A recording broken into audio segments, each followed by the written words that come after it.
Hey there, Sharee from Ashima Living here, and in this video I'm going to tell you just what Yin Yoga is all about, as well as share 4 ways it can help you to release tension in the body and calm the mind. So stay tuned.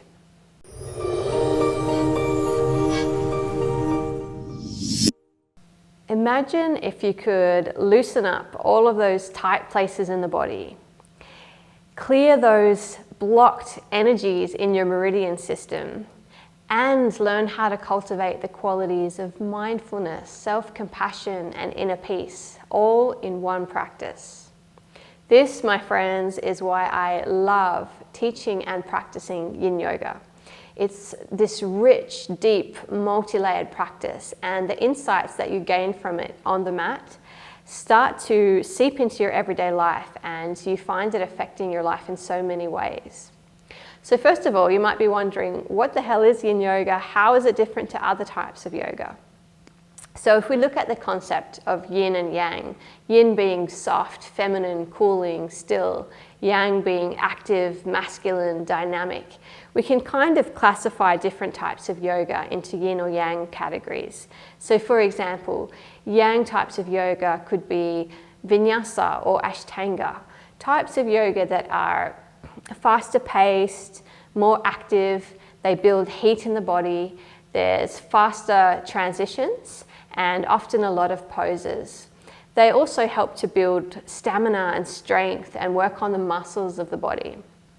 Yin Yoga is characterized by less poses. Most of the poses are done on the floor.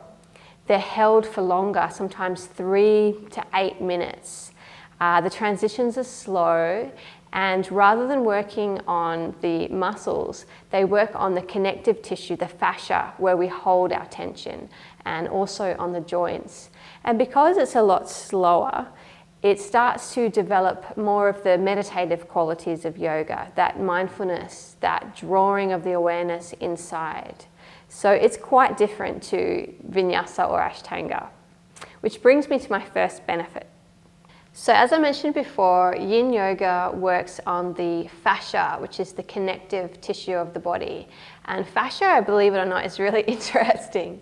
It occurs in these long connected sheets, and it's where we feel those knots of tension. And what happens is, if we're doing repetitive postures or movements, it's like it kind of gets bunched up in those areas. So for example, if you've been working on the computer all day, and then at the end of the day you feel like that, hunchy, tense shoulders, that's because the fascia has become like all bunched up in those areas.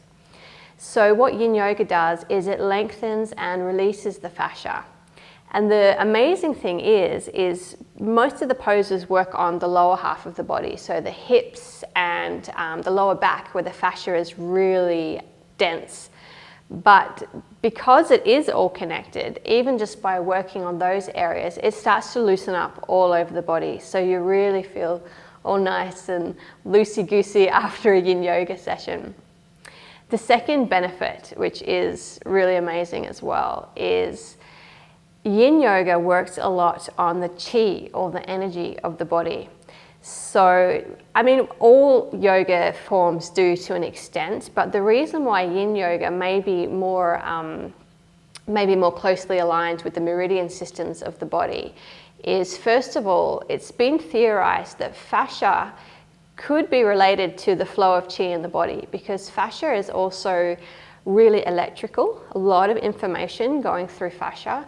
And also it has a lot of water, so again, that kind of flowing dynamic to fascia. It holds lots and lots of water. So this kind of fluid, electrical-like properties of fascia are quite closely related to the properties of chi and the meridian systems. And interestingly, all of the meridian systems at some point flow through the back of the legs and the lower back, which is what most of the poses in Yin Yoga work on. So you can actually do different class sequences or poses that work on different organs. You can do poses that help to unblock the kidney and the bladder meridian system, or the liver and the gallbladder. So done regularly, it starts to really enhance that free flowing of qi in the body, and you start to feel really good. The third benefit that I want to talk about is it's a great balance to more yang style workouts. So like I said, if you practice yang yoga like vinyasa or ashtanga, it's a good counterbalance to that. But even if you just do other types of yang exercise in general, things like running or cycling or pushing weights, yin is a really nice counterbalance because first of all, it's getting you more flexible, and it's giving you some time that's just still connecting with your body, but in a more relaxed way. If you're doing a lot of yang exercise, you can become a bit too overly focused on external goals, striving, pushing yourself. Yin is a completely different mode. And also, if you're doing repetitive yang type exercises, there's a risk of injury because again, that fascia is being shortened. You know, if you're a runner or a cyclist, I'm sure you've experienced very tight hamstrings. So yin is just opening everything back up and balancing out that more yang practice for you. And lastly, the reason why I love yin yoga the most is it cultivates mindfulness. So because we're in these poses, we're being still, we're being quiet for, 3 to 8 minutes at a time, you start to work with the mind a lot more. You start to become aware of the breath, you start to stay aware of the sensations in the body, and also you develop the qualities of surrender and equanimity. This is because even though the poses are quite restorative, they can be quite intense. It can feel quite intense when you're in a very, very deep stretch. So you have to learn how to stay there, how to stay just at the edge of your comfort zone, and to be okay with that, to not resist that. And this is, this is what meditation is all about as well, just developing that equanimity to accept the moment as it is. So for these 4 reasons, I love yin yoga. I think it's such a beautiful, holistic practice. And if you'd like to give it a go, you can click the link and sign up for my free online 60-minute video course. I'd love to see you in there. Namaste.